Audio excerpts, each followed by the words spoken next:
स्वागत है आप सभी का इंस्पायर पे।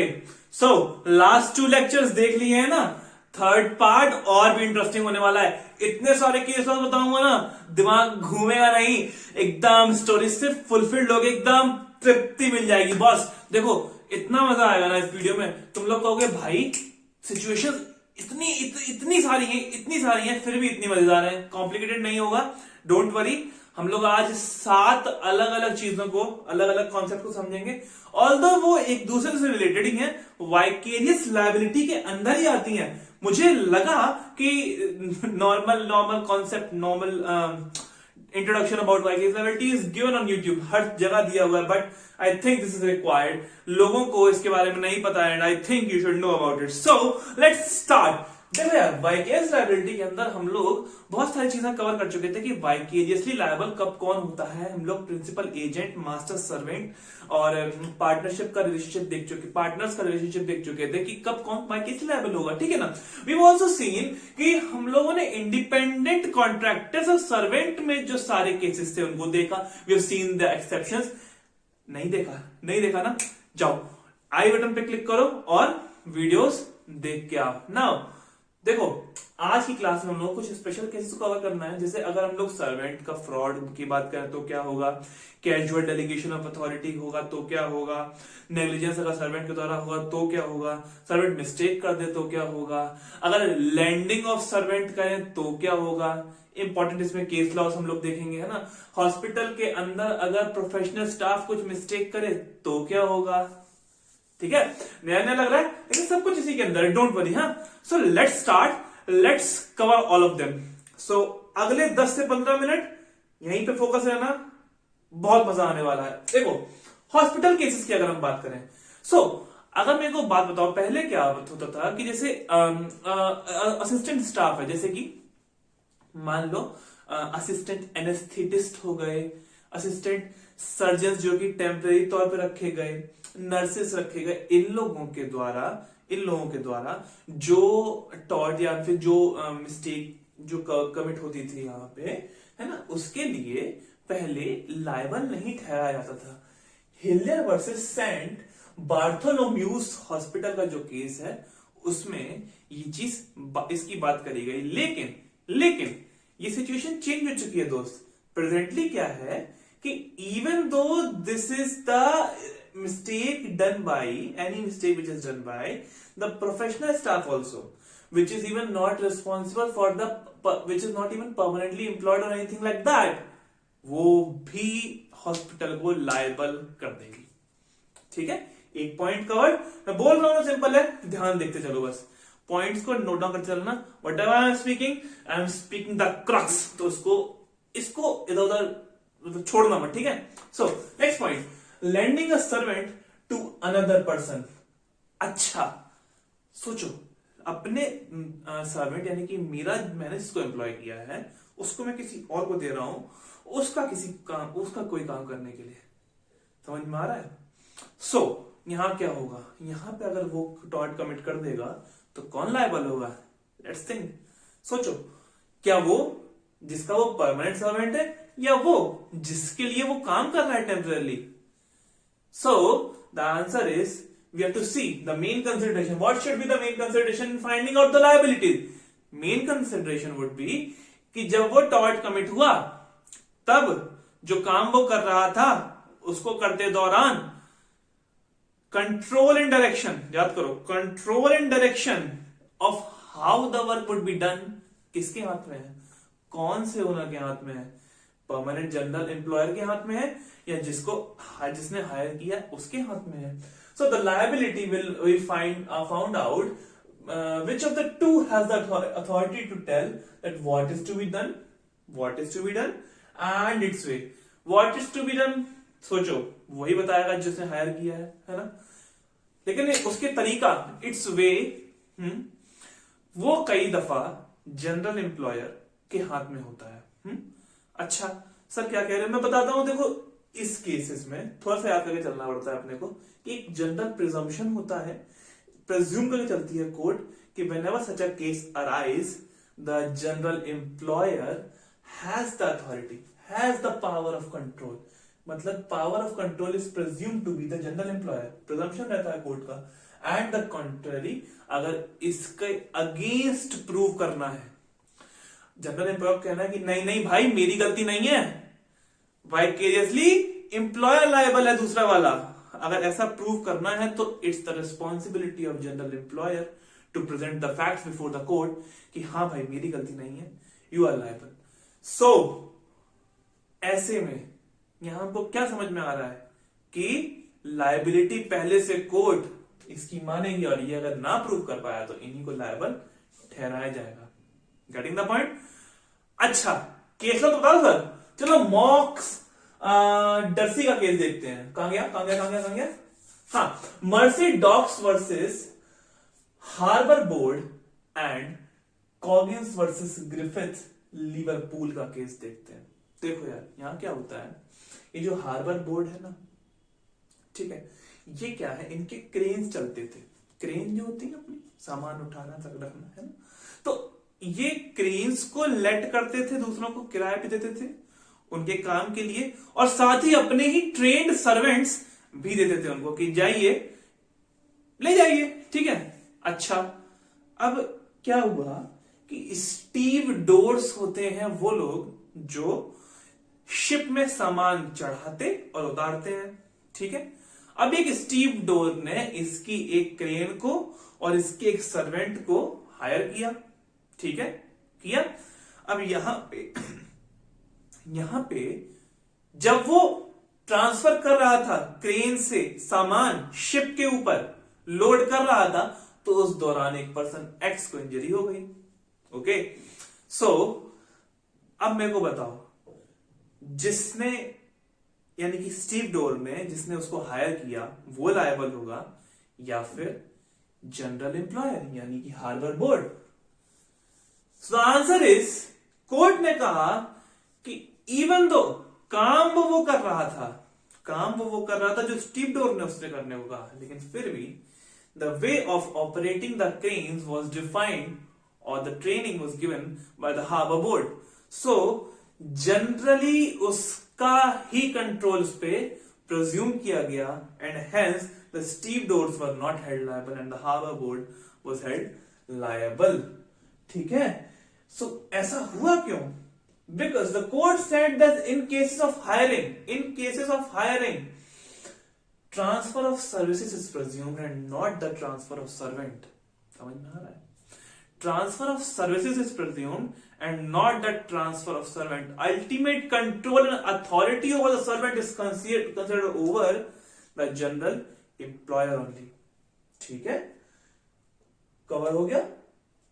ठीक है भाई, लैंडिंग ऑफ सर्वेंट हमने कवर कर लिया। Now casual delegation of authority, जो नेक्स्ट पॉइंट है हमारा, कैजुअल डेलीगेशन ऑफ अथॉरिटी। देखो क्या कहता है, याद करो मैंने शायद लेक्चर 1 में ही तुमको बताया था कि जरूरी नहीं है कि एजेंट या प्रिंसिपल का रिलेशनशिप एस्टेब्लिश करने के लिए प्रॉपर एग्रीमेंट या भाई एक्सप्रेसली कहा जाए कि हाँ भाई मैं प्रिंसिपल तू एजेंट मेरा काम करियो ना।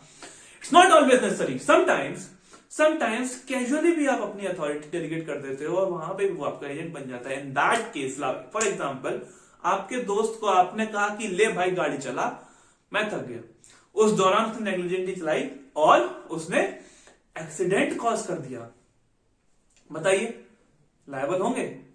आप ही लायबल होंगे, वाइकेरियसली लायबल होंगे। क्यों? क्योंकि at that moment he was acting as your agent and you are the principal, so according to vicarious liability principle आप ही liable होंगे। and that happened in the case of Omrod Crossville Motor Services Limited, ठीक है। Case laws लिखोगे ना exam में तो number अपने आप, मतलब वही वाली extra marks for good hand writing वाला सीन है। कहानी सब जानते हैं, केस लॉस मेंशन करना इज इंपॉर्टेंट। समझ में आ रहा है? सो फ्रॉड ऑफ सर्वेंट, यार फ्रॉड के बारे में 2 केसेस बड़े प्यार से समझाए थे, ठीक है। नहीं देखी ना वीडियो, देख के आओ, याद करो। एक आदमी लॉयड के पास 2 घर, सॉलिसिटर्स के जो फर्म थी ग्रेसिस में, वहां पे वो जाता है, सेल डीड की कह के गिफ्ट डीड उसकी करवा दी जाती है और वहां पे उसका नुकसान कर दिया जाता है, फ्रॉड होता है उसके साथ। तो उसके लिए किसको लायबल ठहराया जाता है? फर्म को। भले ही उसके पर्सनल एक एम्प्लॉयर ने वो काम किया हो अपने पर्सनल बेनिफिट के लिए, लेकिन फिर भी कौन लायबल होता है? Grace Smith and company. ठीक है। सो and the fraud is committed in the course of employment, mark my words, when the fraud is committed in the course of employment, then the master is liable. ठीक है। So next point, theft by servant. अच्छा, theft कब कब हो सकता है? दो situations में हो सकता है। ठीक है, दो सिचुएशंस। सर्वेंट जब करे तो थेफ्ट की यहां पे बात हम दो सिचुएशन में करेंगे। क्या?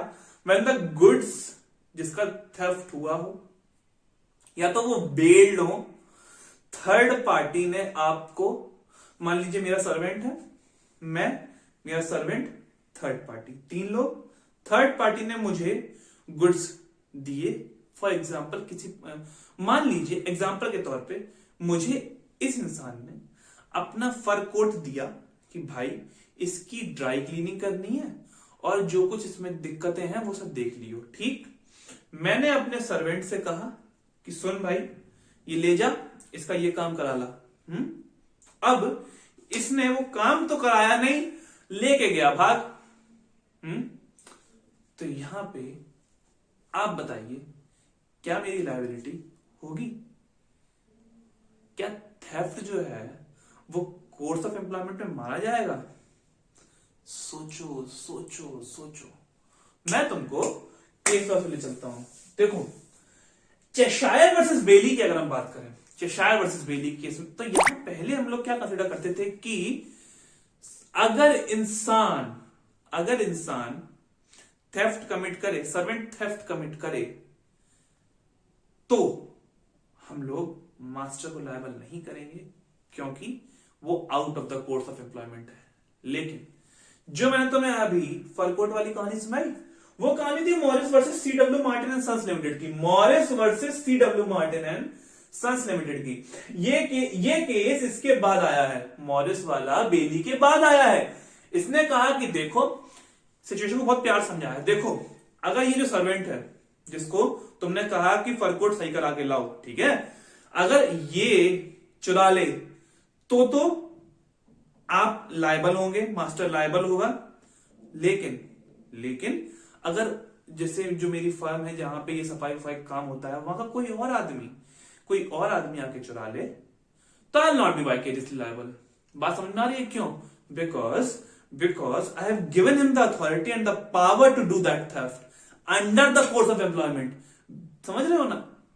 तो मैं उसका मास्टर की तरह एक्ट करूंगा and I will be liable to the third party. Instead अगर कोई नॉर्मल मेरी कंपनी में काम करने वाला आदमी वो चुरा ले, मान लो मैंने दिया इसको और एक 4% डी आ जाए, वो चुरा के ले जाए, तो उस पॉइंट ऑफ टाइम पे मेरी लायबिलिटी खत्म हो जाएगी। समझ में आ रहा है? अच्छा सर, ठीक है, आ गया। सेकेंड काइंड ऑफ थेफ्ट जो है वो होगा of the goods not build. Ruplal versus union of India. जवान साहब थे, जवानों की मंडली समझ लो, ठीक है। जवानों की मंडली अपनी ड्यूटी के दौरान, जो कि 24 घंटे रहती है उनकी ड्यूटी, उन्होंने एक व्यक्ति के जगह से कुछ लकड़ी के टुकड़े अपनी आर्मी वैन, जो भी कह लो, उसमें भर लिए और अपनी कैंप फायर के लिए यूज करने के लिए वो ले गए। अब मेरे को बताओ यूनियन ऑफ इंडिया, जो कि इनके स्टेट, मतलब जो सोल्जर्स हैं, जवान हैं, उनका मास्टर की तरह एक्ट कर रही है, ठीक है। सर्वेंट ही तो हैं, जो जवान है वो किसके? स्टेट के सर्वेंट है। सो टेल मी, क्या वो लायबल होंगे? क्या वो लायबल होगा यूनियन ऑफ इंडिया? क्या स्टेट लायबल होगा? सो हाँ, कोर्ट ने कहा कि in this case the state would be liable. ठीक है। So of the goods not build के क्या सिचुएशन थी हमने समझ ली। Now the mistake of the servant. देखो, Poland versus Parr and Sons 1927 का केस देखो। बेसिकली मिस्टेक ऑफ सर्वेंट की हम बात करें ना, तो इरोनियस और excessive use of authority during the course of employment जब सर्वेंट कर देता है, तो जो सिचुएशन अराइज होती है वो यहां पे बात करी गई है। मैं तुमको बता देता हूं, मास्टर यहां पे भी लायबल होगा। Excessive use of authority during the course of employment करेगा तो भी मास्टर लायबल होगा। पोलैंड वर्सेस पाक ये समझते हैं कि देखो, एक बंदे ने सोचा कि मेरी गाड़ी से कुछ बच्चे सामान चुरा के ले जा रहे, ठीक है, वो सामान मेरे मालिक का, ठीक है, मैंने उसको स्ट्राइक किया बच्चे को, वो अपने सामान को बचाने के लिए, और वो गिर गया, उसका पैर टूट गया, ठीक।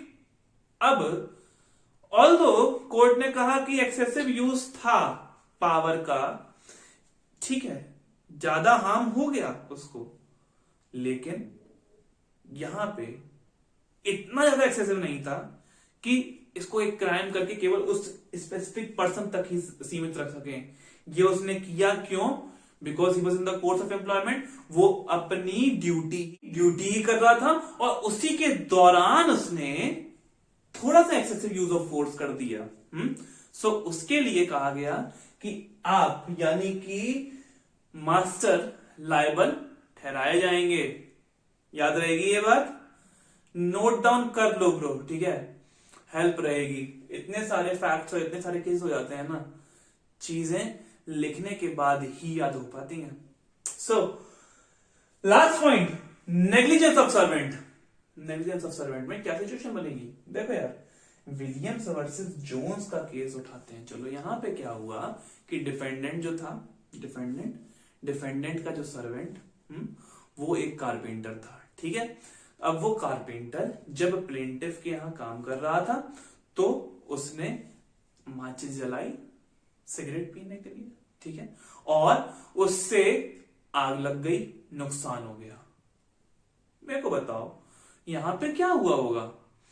जो नेग्लिजेंटली उसने आग लगा दी सर्वेंट ने, उसके लिए क्या डिपेंडेंट को लायबल ठहराया गया होगा? जी नहीं, यहां पे कहा गया कि it was outside the course of employment. एक और केस उठाते हैं, तुम बताना सही क्या था, ठीक है, तुम बताना सही क्या था। Century insurance company versus northern Ireland road transport board. यहां पे क्या हुआ कि एक ट्रक ड्राइवर था, तेल भराने गया, वहां पे उसने लाइटर जलाया, जमीन पे डाल दी, आग लग गई एंड ऑल। लगभग कहानी सिमिलर सी थी, ठीक है ना, नेग्लिजेंटली आग लगा दी, ठीक। अब मेरे को बताओ, यहां पे उन्होंने कह दिया कि नेग्लिजेंटली तो था, लेकिन जो काम हो रहा था ना, वो मास्टर के द्वारा दिया गया था, इसलिए कोर्स ऑफ एम्प्लॉयमेंट में था। और कोर्स ऑफ एम्प्लॉयमेंट में अगर नेग्लिजेंस के द्वारा आपने किसी को हार्म पहुंचाया तो भाई मास्टर को लायबल कर दो, बिकॉज वाइकेरियस लायबिलिटी लग जाएगा। समझ में आ रहा है?